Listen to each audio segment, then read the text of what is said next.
It's not about that. The Lord said the pilgrims in the earth, passing through. Passing through. Don't get caught up. Check it out. Ecclesiastes 12 and 13. Let us hear the conclusion of the whole matter. Fear the Most High and keep His commandments, for this is the whole duty of man. This is the whole duty of man, to fear the Most High and keep His commandments. Everything else is a given. Get married, yeah, if you want to, but you still have a responsibility in the Lord. Have children if you want to, yeah, but you still have a responsibility in the Lord. And you must be focused on the Lord, because you can blow the whole thing. You can blow it for you, your wife, and your children if you lose focus. So this is why Paul is saying it's good for a man not to touch a woman, because he can go off. It's within the Scripture. It's within the Scripture. You know? 1 Corinthians 7 and 2.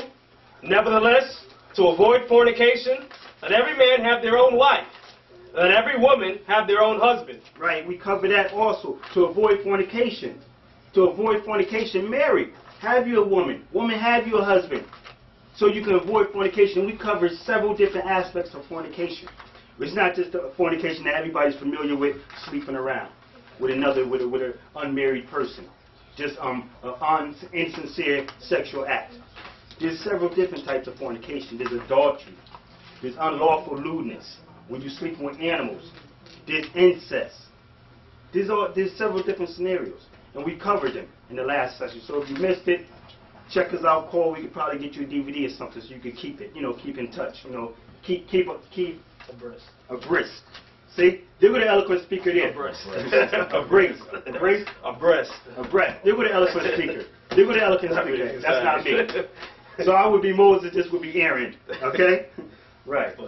So, read on, brother. 1 Corinthians 7 and 3. Let the husband render unto the wife due benevolence, and likewise also the wife unto the husband. Right. That regular good, that ordinary good, don't cut it off. Do benevolence. Continue on doing that good. This is how you keep beefs away, stripes away, arguments, contention. That regular good, because she been expecting it, do it. He been expecting it, do it. Don't cut it off for no vain reasons. Like I said, there is a schism in here for cutting off, but it must be an agreement. Go ahead. 1 Corinthians 7 and 4. The wife hath not power of her own body, but the husband. Right. And likewise also the husband hath not power of his own body, but the wife. Right, so it's a giver. You give, she give. Y'all both need. What are we talking about? We're talking about marriage. We're talking about intimacy. You both need. So you don't have power of your own body to do withhold from your woman. Likewise, the woman don't have power of her own body to withhold from you, to refrain from you. But like I said, there is a clause in here. Read it. 1 Corinthians 7 and 5.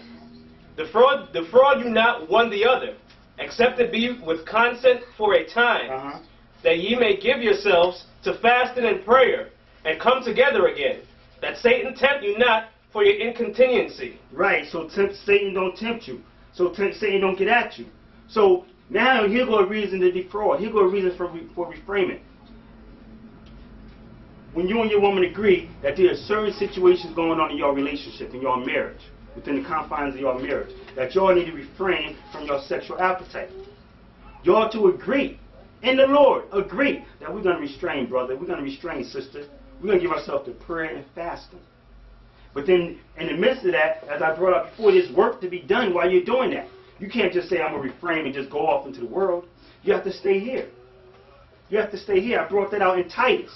The man must be sound and doctrine must be sound. Bring it, Titus, 2:1. You got to be focused. You got to be locked in. This is all about staying focused on the Lord. So if you got this sexual appetite, you and your woman, but yet y'all agree to refrain, you have to stay locked into the Lord, because if you don't, Satan can come in, which we see in the earth. It happens. A man and a woman they're not intimate. They cut off the intimacy, maybe because they had too many children. They got 3 or 4 children. He worked, she worked, they're tied. They never made an agreement in the Lord. It's just happened that they're not intimate no more. But now things are coming to play. She go to work, a man call her ear at work. He go to work, a woman call his eye at work. And then there's a problem. There's a problem. Titus 2:1. But speak thou things which become sound doctrine. Young men, come on. That the aged men may be sober, grave, temperate, sound in faith, in charity, go ahead, and patience. And patience. You got to be locked in. Stay focused. Speaking these words. Stay focused on these words, because this is your reminder. You stay ministering for the Lord. You stay focused in the Lord. You stay moving in the Lord. This is your reminder that you got to stay on point too. You have to stay on point too. Read on. Titus 2 and 3. The aged women likewise. Now to the woman. That they be in behavior as becoming holiness. Not false accusers. Right. Not given to much wine. Teachers of good things. Right. That they may teach the young women to be sober. Love their husbands, to love their children. Right. In short, these are the things that we must be continuing when we agree that we're going to restrain from these things, so the Lord can protect us. So the angel of the Lord be round about us, because we're working in Him. We're working in Him. We didn't step outside. So we made an agreement to refrain from our sexual appetite. So we stay focused on the Lord. I got my work and you got your work. And the angel of the Lord encamp round about us to deliver us from the temptation, to keep Satan away. This is what it's about. You don't just defraud because you're upset. You don't just cut off because he forgot something or you're tired or whatever. You must find the gumption to deliver that benevolence, that do good, that regular good. You must find it within you to give it up. Except you and your wife consent, or you and your husband consent, agree together and say, this is the reason here we need to refrain. Right? 1 Corinthians 7 and 6. But I speak this by permission and not of commandment. Right. Now, like I said before, a lot of people got a problem with Paul. They like some of the things Paul says, but then when they get to something Paul say they don't agree, or they make reasonable excuses to not to do what Paul says. When Paul only do is he speak of what the Lord is telling him to speak. But when he don't, he tell you, as he said here, but I speak this by permission and not of commandment. So now he's about to say something about permission. Why? Because he been counted worthy to say this, to speak this, because the Lord gave that brother his office. You remember the story, right? Christ came to that brother and blinded him 3 days. Set him up to be a minister for him. Yeah. So what Paul is speaking, he's speaking straight from the mouth of the Lord. Yeah. 1 Corinthians 7 and 7. For I would that all men were even as I myself, but every man hath his proper gift of the Most High, one after this manner, and another after that. Right. So it's talking about marriages, one after this manner and one after that.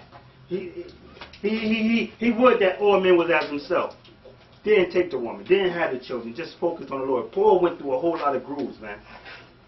Grooves is not a good word. A whole lot of events. Paul went throughout the whole, at that time, the whole world. That's that part of the world. Paul went throughout, preaching the testimonies of Christ, the gospel of Christ. He been beat down, whipped, all type of madness. He went through that. He went through that, and he didn't have them attack him, so he can lose his life without worrying about my woman at home, my children at home. And that's what he would have all men. Be able to give it all up.